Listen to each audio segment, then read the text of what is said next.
Ça prend des habiletés, mais quelle habileté? Donc, il faut se demander qu'est-ce que les enfants ont besoin au jour le jour. Puis une des façons de répondre à cette question-là, c'est de se tourner vers la recherche. En tout cas, c'est ma façon, étant professeur à l'université, on se tourne souvent vers la recherche. Donc, qu'est-ce que la recherche nous dit?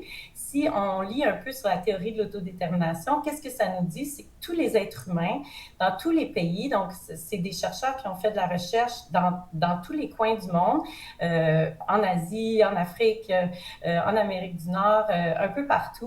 Et qu'est-ce qu'on voit? C'est que peu importe la culture, peu importe l'âge, peu importe le genre, les êtres humains auraient trois besoins psychologiques qui seraient fondamentaux.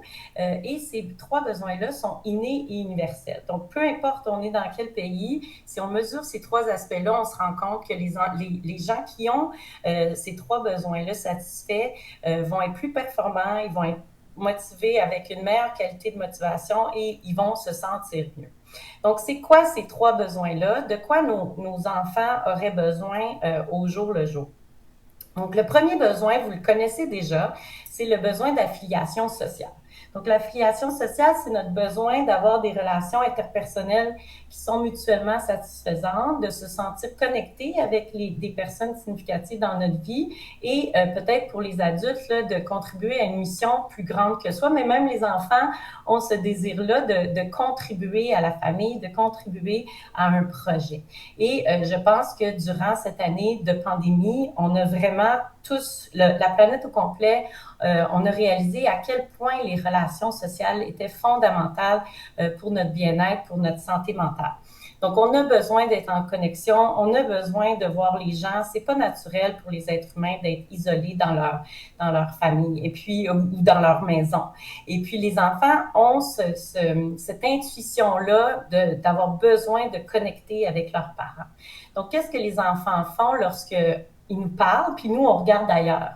Ben, les petits-enfants, qu'est-ce qu'ils font? C'est qu'ils prennent leurs petites mains, puis ils prennent notre visage comme ça, puis ils nous amènent pour qu'on les regarde. Ils vont forcer la connexion. Pourquoi? Parce que ça leur fait du bien d'être connectés avec nous. Les enfants ont besoin de moments avec leurs parents où la connexion passe, où les parents sont vraiment 100% avec eux. Puis ça n'a pas besoin d'être toute la journée, mais d'entretenir cette connexion-là avec nos enfants, c'est essentiel. Donc, les enfants, première chose qu'ils ont besoin, c'est l'affiliation sociale.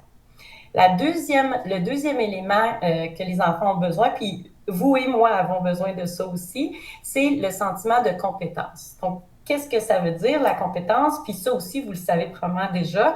Donc, c'est de se sentir capable de relever des défis au quotidien, de se sentir efficace au jour le jour. C'est le sentiment de grandir, de s'épanouir. Puis les enfants adorent apprendre des nouvelles choses. Les personnes aiment se développer, aiment être bons dans ce qu'ils font.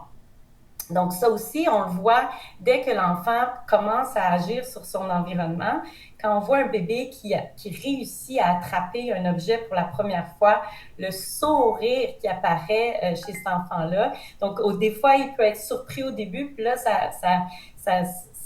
laisse la place à une vive émotion de joie. Okay? La même chose avec les enfants qui essayent d'apprendre à marcher. Ils vont tomber, puis des fois, ils vont être frustrés, mais ils vont réessayer. Puis ils réessayent.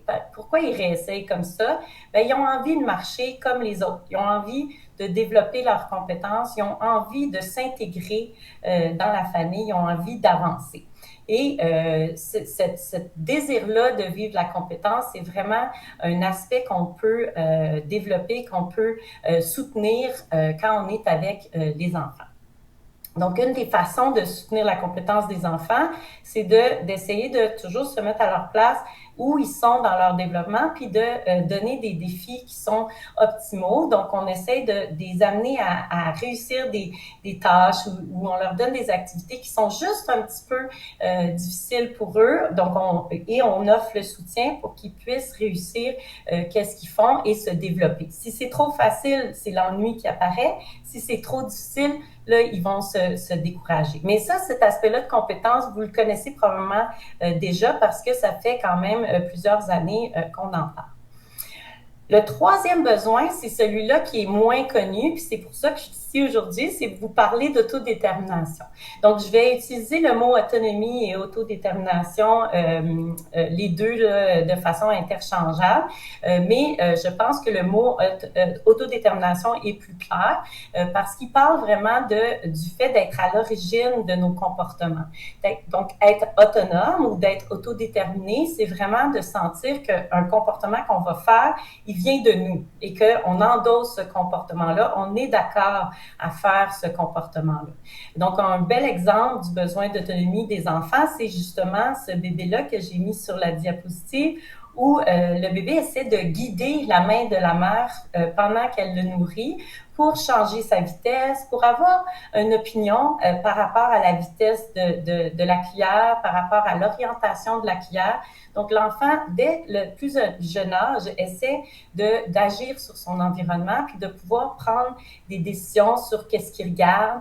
Là, l'exemple, c'est par rapport à la cuillère, à laquelle vitesse elle va. Donc, les parents, ou souvent on entend les éducateurs ou les livres vont dire souvent donnez des choix à vos enfants. Donc ça, vous l'avez souvent entendu.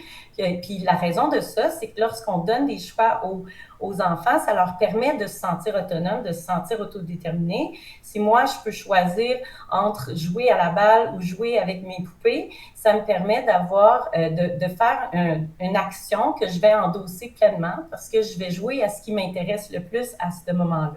Donc ça, c'est assez intuitif. Tout le monde sait que si je veux que les enfants soient autonomes, je leur donne des choix.